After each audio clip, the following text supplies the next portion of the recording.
go.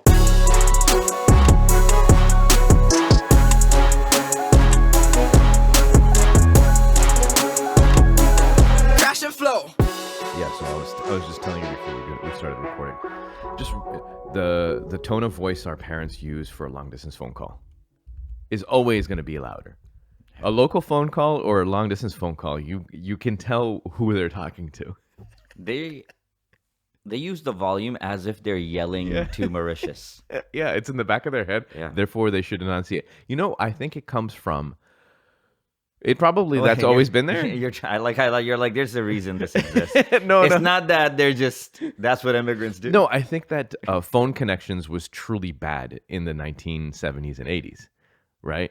And Okay. I can go along and with that. the phone, and also like the compound or the family compound didn't have a phone, right? It was the like the corner, not a corner store, but like it's a convenience store Sure. that has the phone. Okay. And then you phone the convenience store because you know him, and then after he sends a kid out to go run to your family place and be like, hey, you know, Abdul Latif's on the phone from Canada, and then you got to run to the store. Bro, you and had a make the very phone call. different setup. I'm realizing Mauritius phone setup because we're the same age. Yeah. We didn't have any of that. What would you have? A phone in the house, bro. No, in Pakistan? Yeah, in Pakistan. Wait, like even in the like early 80s? Yeah, as far back as I can remember. Every house had its own phone. Every house had one phone. Interesting. Yes. Sometimes shared with another family. Right. Right? Yeah. I do remember something like an operator. Yeah. Okay, no, Shit. we didn't have operators. I don't think It's we had crazy. operaters, but yeah, so that's how they would have to. They wouldn't barely let me use the phone, bro. Anyways, like I wish I knew more, but they were like, what does this 8-year-old have to do with the phone? Yeah. Yeah, and then you would go, and then like soon there would be a couple family members that would stream into the. Yeah. It's called a tabazi. Okay. The tabazi is the store that you go buy your you can go over there, get 3 eggs, 1 cigarette, Right. like That's that just a type of thing. store, bro. Yeah. Right. That's how the stores were back in the Right, day. yeah. Yeah. And then that's how you got the phone call. And then eventually they ran phone lines to the houses. Yeah. But the like tabazi Mauritius just like became moved, yeah. Mauritius moved like with leaps and bounds because like if you go now, it's much more advanced than like other countries that would be considered like either developing or third world. Like they got a lot of money in there now. Right. They got a phone in every house, bro. There's no poor people anymore. You export all of your zakah. Yeah. I've never seen a homeless person in Mauritius. Wow, mashallah. Inshallah, it stays that way. Yeah, inshallah, Because it I stays haven't that seen way. a homeless person in Mississauga, and now they're. I'm sure they exist. It's just that Yeah. like it's just nowhere. You don't Right. see it. It's not like what it is here. Yeah. Yeah. I even went to like true quote unquote like more ghetto areas because no matter where you go, black people had a different experience than the brown people and the Asian people, and then we were all kind of like we weren't slaves. I mean, but there was different levels. Obviously, like black people were actually slaves, brown people were indentured servants, and then I don't know what Asians You were. have no idea what Asians were. They were business owners who funneled money to the white people, I guess. But like, what would their What I don't even know how to classify them. I guess they were just. You're a countryman. You should know this stuff. I don't know how you would. I mean, like they would be less than Okay. white people, All right. but You don't know where they were. they were the best of the rest. hierarchy. I guess. I guess that's what they were. They're the best of the rest, and they're just not at the top. Anyway, shit, where was I? Yeah, so there was this renowned tailor, who lived in what is considered the ghetto in Mauritius, and so you would buy your cloth somewhere, like you go to a bazaar, you buy your cloth, and then you bring your cloth to him, and then you go to his house, and you gotta enter. Like the village, you have to park your car far because you can't even get your car in there. And then you just walk through the little narrow streets until you find his house. Yeah. And then he's got a guard dog and whatever. His entire house is just like 2 machines to tailor clothes. Oh my God. And then the back is like one really small room that's also like a bedroom. Yeah. There's a TV and a thing, and then right after that is a kitchen, and that's it. That's 4 people live in this house. Jeez. And I got 2 suits from him. Very, very well tailored suits. Nice. But what's crazy is that if he just did that exact same thing over here, he'd be doing so well. the amount of money that you could spend, like if that was a constant thing, like every Yeah. week he was putting out a few suits and he was charging the money that we Yeah, charge bro, for the exact same There's quality people of here work. that would do that. It's just nobody would know they exist. Yeah. Yeah, I had my like a wedding shoe fixed by a guy who fixes shoes, and he's like he wasn't busy. Yeah. Yeah. People just go out and buy their thing. So that guy would not do well here. Actually, Well, there's tailor shops over here. I know. that makes tremendous amount of money. really? Yeah. So there's this guy named Durs. I know a few people that run these. No, not that guy. Not that guy, but I yeah. know a few people that run tailor shops. Yeah, they're not doing And well. It's tough I guess you have 'Cause to you have break to- to a certain Yeah. level. because you're gonna charge minimal like $20 to $30 for most things. Yeah, yeah. And then like somebody's gonna be like, "Let's get this at Zara." Yeah, that's true. Fast fashion has killed it, and everyone's buying their own thing. Stuff's so There is expensive. something I'm telling you, people, like especially dudes, if you have the opportunity to get your clothes tailored, Yeah, it is it's like wearing a leaps superhero and, suit. It's leaps and bounds beyond better than anything else. You don't have to work out. You could just get your clothes tailored, and you feel like, man, I fit so well into my skin. Yeah, that's true. But like even I mean, it's such a lost art for for shoes. There are, back in the day, people would wear shoes until they worn out their sole, and then you go and send it to the shoemaker, and then you get a new sole. And that shoemaker's like a friggin' leather artist. Yeah. That guy has all the skins and the glues. And it's like it feels like it's new and old at the same time because it's still molded to your foot. Just friggin' hammering things over I there. wish. Where did you go to your shoe? Outside the masjid was like a bunch of shoe folks. This is Pakistan, you mean? In Pakistan, right? And they were like craftspeople. Yeah, for sure. And they were Incredibly their skin was leather. Yeah, because they're outside in the sun with They no. never had sunscreen a day in their life, bro. They just had a nice tent. Yeah. But they were, and we would take our certain types of shoes and stuff. And then now it's like you don't even. So even now, the problem is that okay. So even now, you can buy a shoe that is built in such a way that it's meant to be repaired when it gets worn out.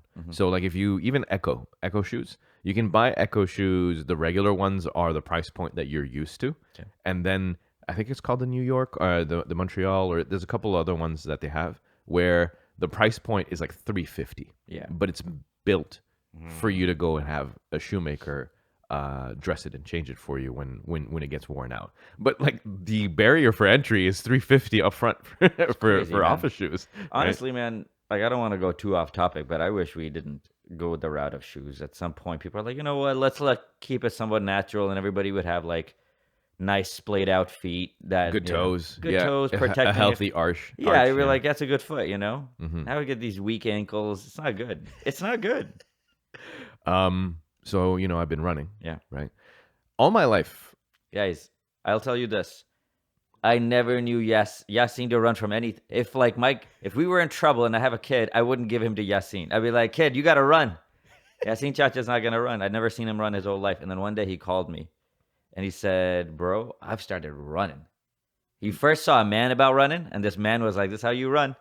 Probably did that for a second. I know Yasin. And then he was like, I'm going to run on my own one day. And then he just started running on his own. Yeah. And he started getting places. Yeah. And I'm very proud of you, man. Thank you. I appreciate it. My official longest time now is 4.02 kilometers. Wow. 4 kilometers, mashallah. Yeah. So the goal is to get to 5, to do it comfortably so that I can do there's a Palestine run that's coming up at the end of July. So that's the idea there. So now Where is I'm that? at 4. I think Toronto. Toronto? Nice. Yeah. Let's get some few people after that. So yeah, I'm not fast by any means, but I can do it. I can do it nonstop, and I can run. Now the thing is all my life, apart from the fact that I never ran or move very fast, you go to karate, you just have to do your quick warm up. You do jiu-jitsu, it's like a 2-minute warm up. Right. That's really like it's an afterthought, really, Yeah. Right? So it's not even like you're doing anything too crazy. Play basketball, you just pick up the basketball and just play, right? So anyway, I always had flat feet. And so I would have insoles, and doctors and podiatrists who I think are fake doctors. What do you mean? Podiatrists, I think that a lot of what they prescribe people is not necessary. And I'll tell you why. No, just talk about what you're talking about. Forget the No, no, bike. I mean because it'll lead into it. So essentially, they always told me that you're gonna need insoles for the rest of your life because you have flat feet, right? They put your foot in a box of foam, and they're like, "Look at this, it's flat." Yeah. I've had that happen. I'm like, just give me the Pumas.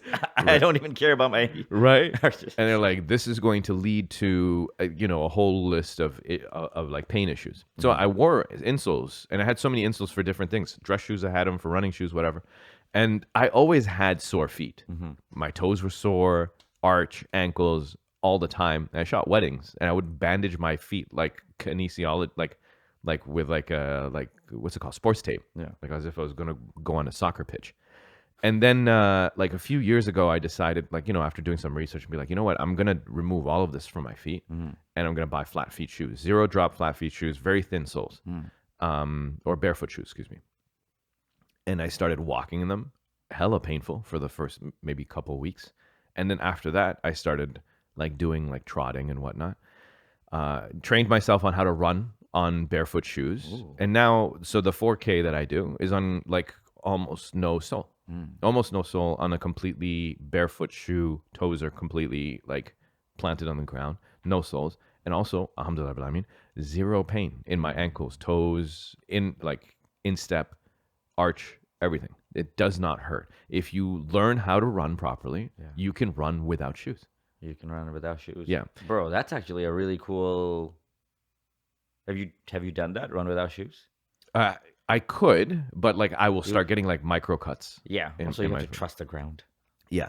So but I would love to watch that. That'd be fun. I would Yasin without shoes. I would run on a beach. I would run on the beach right close to where the water like is thing, so that it's nice and soft. That's not gonna. So I would do that. I would do that. But if it was on the road, I'd watch that. I mean, I'm going to Mexico soon. Yeah. So I can put the drone up. No one wants to watch a man run on the beach. That's not what we want to watch. I'm saying if you want to do it on concrete. I'm pretty sure I could, but it would suffer. Like my soles are still baby soft. Let's be real here. I'm not walking around but that's barefoot. what I'm saying. You get these nice splayed out feet, right? Then strong your arches. foot and your sole becomes as thick as the freaking like shoe soles. You kicking down trees indoors, bro. I've prayed in the masjid again. We're going back to Mauritius, but I've prayed in the masjid of people who walk bare feet. Yeah, you can tell from their heels. Yeah, their heels are like calloused to like it looks like thick. Yep. On the back of the heel. They can just shave off a piece, give it to a monkey. Yeah, they could do that. I don't know. Are there monkeys? There are monkeys, yes, in Mauritius, yeah. Right. But they're like in the mountain forest. They're not just they're about. not just out. Good. Yeah. I don't want them about. You don't want that. Yeah. It's too stressful because the thing is their little hands I feel like they can grab eyeballs. Right.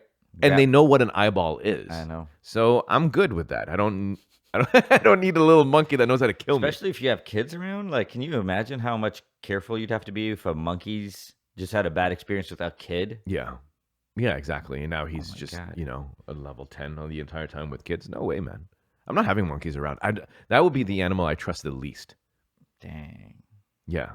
I'll trust a dog over a monkey. Of course. That would be the one you would trust the most over almost any not other even animal. like an unknown dog and an unknown monkey. Okay.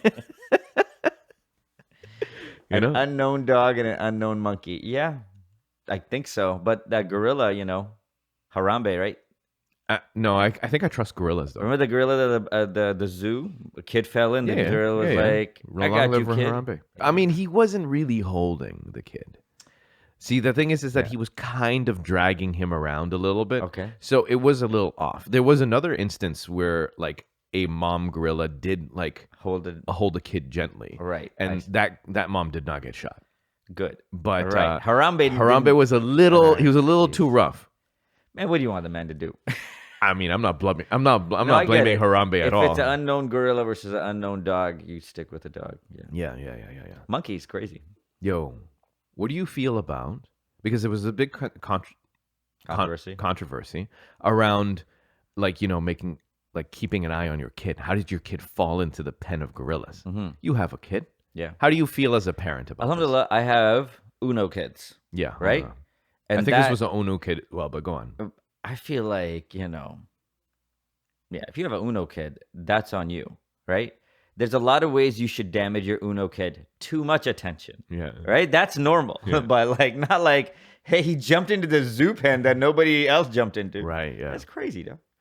I'm sure they felt guilty for. I mean, their kid fell in a zoo pen. Yeah. Gorillas. Yeah. They're lucky it's a gorilla, not a friggin', If it was a tiger or yeah. something, yeah. Be done. Cheetah wouldn't do anything. Let's be real.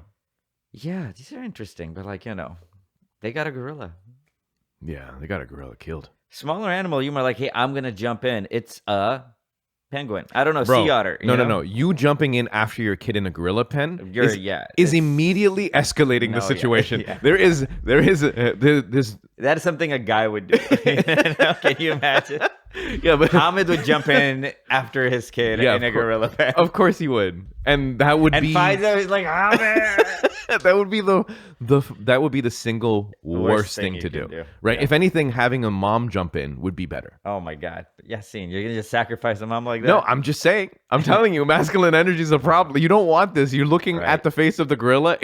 He's reading everything as a what threat about the now. female gorillas? Like, what the hell? You two now are in here? Gotta deal with these other hoes. Right. Yeah, no, you don't want to deal with that. Did you see yesterday or the day before, some kid fell off of a cruise ship? No, that's crazy, dog. So dude's daughter falls off of a ship. Oh my God. And then he jumps into the ocean. Have you seen it? No. Have you seen the fucking footage, bro? Is it from the boat or did a whale shoot it? No, it's from the boat, I think. Hold on. Dang, I missed all of this. I'm not on, Sometimes you look away. You miss cruise ship craziness. So funny. Oh my God. Tactical Rab. Chill. I like seeing you like this. I feel like your childhood's still with you. Tactical, whatever. He covers Call of Duty and Formula One at the same time. This is a specific thing. All right, let's see if I can find something short. I've got a suggestion. You're not gonna like it. What? Type in shorts. Oh, shorts. Yeah. Yeah, let's do that. I guess not. All right. Out of a rescue caught on camera. That's cool. It's fine. 53 seconds. After going overboard a cruise ship. Victor Kendo has the latest on that. Look at this guy. He had to go to the ocean to talk about this. Just terrifying moments on a Disney cruise over the weekend. Disney cruise? You're telling us that a young girl fell overboard and her dad jumped in right after her. We have video of the rescue. Let's go to that. You can see it's far, bro. Father and daughter still in the water. The Disney Dream was returning to Fort Lauderdale on Sunday. Yeah, good for that dad. Bahamian cruise. Passengers say that an emergency code. There's no video of him jumping, though? No. I want to know if he took off his phone. That's what I want to know. Like, how ready did he get? This is a big-ass boat, dude. The Disney Dream swiftly rescued 2 guests from the water and commended crew members for the safe return of both guests. Good. Within minutes. I'm happy for them. Within minutes. Man. Yeah, this guy had to, dress that up. They're like, hey, she fell, he jumped in, they got him out. That being said, though, even if you're on just main deck and you're jumping off of a boat, that's freaking far, dude. Yeah. That is not an easy jump. No, that's like that's probably several stories. Yeah. Jeez. Just on main deck. I think it was actually in the residential area, so it's higher up. Oh my God. Yeah, I wonder how ready he got her though. He did, yeah. He was able to find. I wouldn't even. It'd be so hard to find someone. I gotta land on you to get you, dude. Dude, kudos to the dad because that takes a tremendous amount of courage. Yeah, probably he didn't feel it at that point. He's just probably I wasn't even thinking, dude. I was just flying. I was supposed to be watching her. That is the panic. He jumped because he's like, my wife. Right. Is gonna kill me. So angry. I would tell her, hey, she fell, and she's like, then what are you doing here? And you watched her and then came and told me? Right. You can't even do that. Right. You'd have to be like, that's it. Yeah. When my kid fell, I was just trying to kill myself so my wife doesn't find out. I just happened to live while I landed after I landed. So I was like, oh, we're still here? All right, might as well save this kid. Be a hero. Everybody's like, you're a hero. But they had to be in the water for 20 minutes. How reckless he was before he was a hero? How irresponsible he must have been for at least 15 to 20 minutes right before he was a hero. Yeah. Some people were saying that maybe they put the kid on the railing to take a picture. Mm-hmm. And the kid just tumbles over. Can you imagine? Here, hold on. Oh my God. Let me put my phone down. That's what I want to see, the video of him getting ready. Because you can then tell. Takes off his sunglasses and his phone. If he took like 5 to 7 seconds to be like, shit, and then jumped in, it'd be hilarious. Compared to just like jumping in, you're like, all right, that was just all instinct. He had to go. If it was a picture and they took it, they Like a would video? they would get, you know how what is it? iPhone does like that pre-video for a picture. That would be great to just see his face as he's just like, Bro. all right, I want to see guess the I'm boat. going." There must be a boat no footage. footage. There's no footage, Come on, unfortunately. Disney. You know you're surveilling all these people. Right, obviously. Surely there's something. Disney is bigger than I wanna see him Diddy. jump in. I wanna see- Disney's recorded everything that's ever happened at a Yeah. resort or boat. Yeah, that's crazy. Had to tread water for 20 minutes in open ocean is not an easy thing to do. Well, thankfully, it's like a kid. It's not like a grown person. That's way harder. Yeah, because the person will panic. Yeah, And like then- I've had to try to do that with a person who has a life vest on. Oh my And god. it Well, was just hard. let them be. They were thrashing in a way that they were going under for a little bit. They were like your size, so it's very hard. Man. Then you have to get around them and then hold their jacket up, and then be like, hey. I don't know how to snap somebody out of it, right? I'm not the calmest. If somebody needs to be yelled at in a life, I'm yelling. I'm like, yeah. stop it! I had to like push him on the upside down boat, and then he's like, a wet cat, and he's like, all right, thank you. I was like, oh man, thanks, man, you're good. And he was fine then after that. I mean, yeah. Yeah, this guy, It- kid's you know- easier, way easier. Yeah, for sure. Samantha, stop moving. Stop it. This is why you fell in here. Also, but the thing is that it's kid trusting dad. So Yes. like dad's here, he's gonna figure it out. You know, 100%. so like that's going in your favor. Yeah. Maybe it was on you. You should have been more of a father figure to that the guy who flipped over. You know what? It's harder to. His dad's not there. If his dad was there, he might be fine. Who knows? Yeah, that's true. Like, dad's here. But if you're in the water, your brown dad is not. Yeah, You got y'all island need to dad. learn how to swim. Everybody's got to learn how to swim. I got to take my kid again. I took him for 2 classes when He wasn't. Yeah, he didn't like it. Well, he didn't know anything because he was like a few months old. He was like 4 or 6 months old. Yeah. He had no It's like, thoughts why? on. Yeah, I put him under the water and I took him out. He didn't cry. yeah. Oh, okay, cool. Yeah. Like the They Nirvana, make you do that like first 5 minutes. They make- Nirvana commercial. I mean Nirvana CD cover. Yep. Normal CD cover. Yeah. They're like all fall down. And you keep him under for a second, then you take him out and you look at him. They're all fine. They're like 4 kids, Yeah. all like different races. By instinct, they close their mouth, right? They just stop breathing. They yeah. stop breathing. Yeah. It is interesting. Yeah, they were in there a while back. They're like, oh yeah, this. Have you seen like the parents of white kids? I mean, white parents who like really pool safety their little toddler, Yeah, they have pools. right? no, I understand, and this is definitely a good thing. But they just take a little toddler and just Yeah. toss him in the water. Yep. Toddler can't even make words yet, but he knows how to right himself up Yep. and then like float on his back. It's pretty impressive. It's pretty cool. It's pretty impressive. All right, so that's what you're gonna do. I mean, he's big No. now, so he's just gonna. No, I'm just gonna take him swim class. Yeah, I'm not yeah. gonna throw him across a pool like a dumbass. Like those people have pools and they have unusual comfortability with the pool, and their kid probably goes in the pool all the time. Yeah. I'm gonna do whatever the high schooler tells me to do with my kid, dude. It's always a 14-year-old. Yeah, it's always they're so young. The so young. the lifeguards, right? They're children. Yeah. I was like, "Is this your last days? That's why you're making me drown my kid?" Yeah, my neighbor has a pool, and he's like, my kid learned more since they got the pool than actual classes. Like classes was Yeah. the thing, but like he's just like blowing leaves and whatnot, and Right. kid is learning because he's just hanging out in the pool. That's the way. Turns out that's the best way to do it. That's the best way to do. Like the best tennis players are just people whose parents were at the club a lot. They were just club pros. Yeah. Like, and they're around the thing. It wasn't like they took the most classes necessarily. Oh, You're just okay. around it, Yeah, and then if you have a right brain, you're just like, I want to hit a ball. yeah, Yeah. It is interesting. There is a Woody Harrelson movie about finding like a really good golfer kid. Oh, really? Yeah. A lot of movies are going under the radar, but I think it's new, so I might want to watch it. I'm starting to watch a little bit of Tiger Woods now. Okay. I never watched Tiger Woods when he was young or when Right. he was the absolute phenom that he was. Right. All I watch is like either like retroactive highlights or him just interacting with people, being a normal dude. Right. And always the top comment is, seeing a relaxed Tiger is so awesome. They're so happy for him. They're so whatever. And I'm like, what was he before he was this? Right. He must have been Tiger.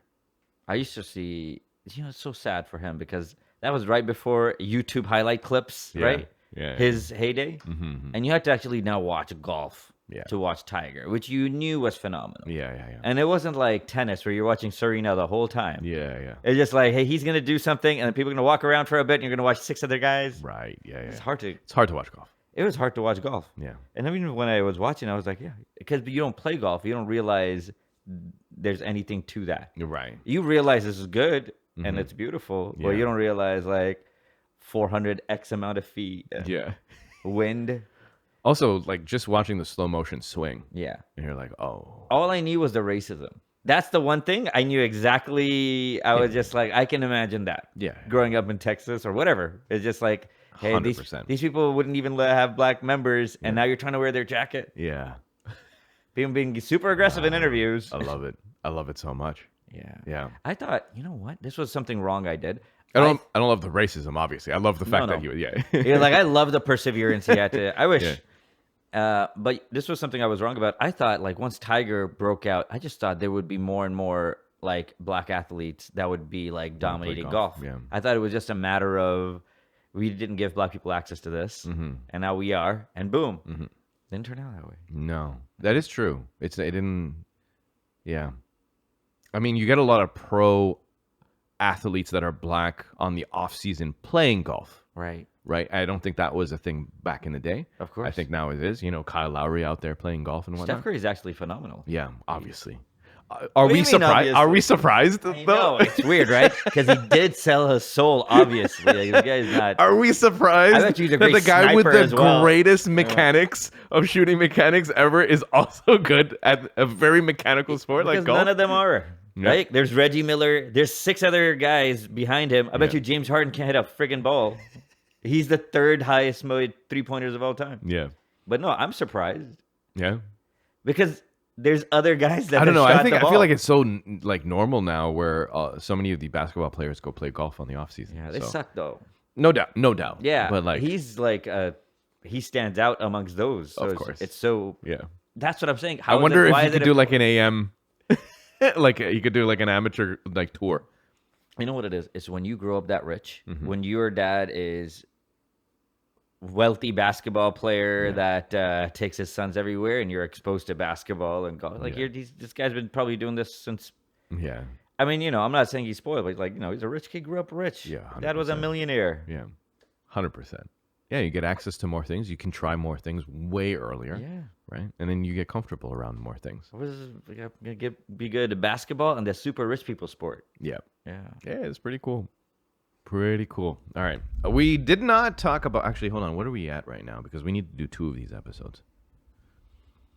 Yeah, I think that was a good. That was a good one. Yeah, that was a good amount of how much time was that? Yeah. We got it at 29 minutes, so we're good to go. People, that was episode 502. Thank you for hanging with us. We'll be back in a week. Take care of yourselves. Enjoy your summer. Good night.